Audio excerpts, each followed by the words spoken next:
Actually आम्ही इथे येण्याचं कारण म्हणजे अतिशय हृदयद्रावक घटना घडलेली आहे. देव करो अशी वेळ कोणावर येऊ नये. पण आजकालच्या तरुण पिढीला काय झालेलं आहे, कोणत्या गोष्टीचं व्यसन चढलेलं आहे ते सुद्धा कळत नाही. आणि मुळात म्हणजे आपल्या शिवजन्मभूमीमध्ये ही घटना घडणं ही अतिशय म्हणजे लाजिरवाणी आहे.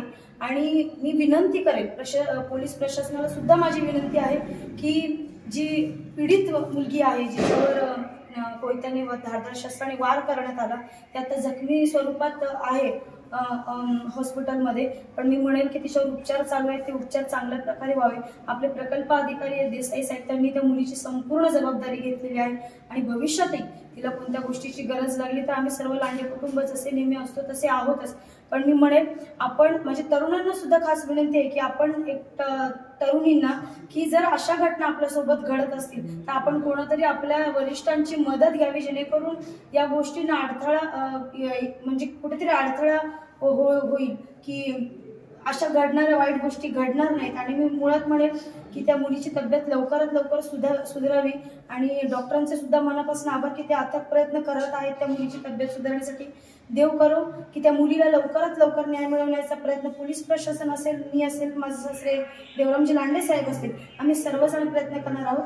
आणि तरुणांना विनंती आहे की अशा कोणत्याही एकतर्फी प्रेमातून या गोष्टी घडतात, त्या गोष्टींना कुठेतरी आळा घालण्यासाठी आपल्या भागामध्ये काहीतरी उपक्रम राबवले गेले पाहिजेत. त्याची सुद्धा तयारी येत्या काही दिवसामध्ये मी एक मुलगी म्हणून, एक स्त्री म्हणून आपल्या भागामध्ये राबवण्यात येणार आहे, जेणेकरून आपल्या तरुण पिढीला किंवा स्त्रियांना त्यांना त्यांच्या डिफेन्ससाठी काहीतरी करता येईल.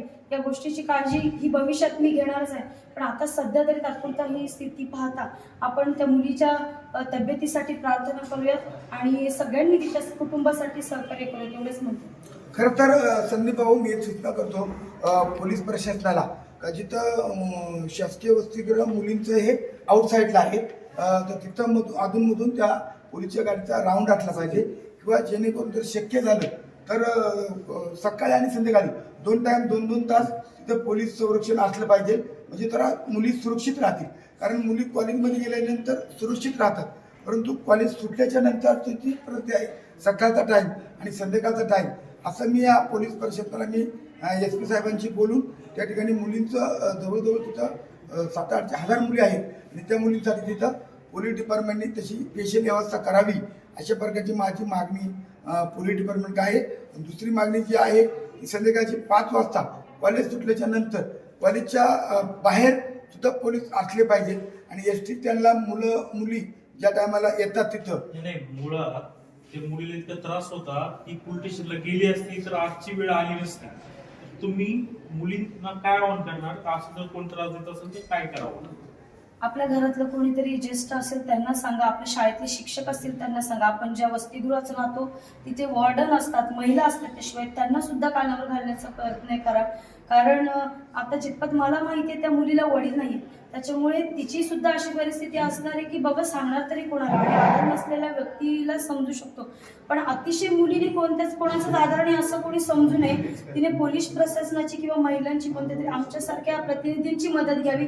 आम्ही प्रत्येकपणे कोणाचंही नाव न कळता आम्ही त्या आरोपीला किंवा जो त्रास देत असेल त्या व्यक्तीला शिक्षा करण्याचा प्रयत्न आम्ही करू. आणि त्या मुलीला खरं तर आमच्याकडून प्रामाणिकपणे, माझी सुनबाई असेल, मी असेल, आमचं लांडे कुटुंब प्रामाणिकपणे त्या मुलीचं जसं प्रकल्प अधिकारी साहेबांनी सांगितलंय तसं आम्ही पण त्या ठिकाणी त्या मुलीची जबाबदारी काही ना काही खारीच वाटा घेऊ. कारण ती ज्या टायमाला ऑपरेशन एका बाजूचं झाल्याच्या नंतर आता दुसरं ऑपरेशन तिथे चालू आहे, पण ती बोलताना काय म्हणली, मला वडील नाही आहे, मला फक्त मला वाचवा, मला जगायचं आहे, ते माझ्या आईसाठी जगायचं आहे.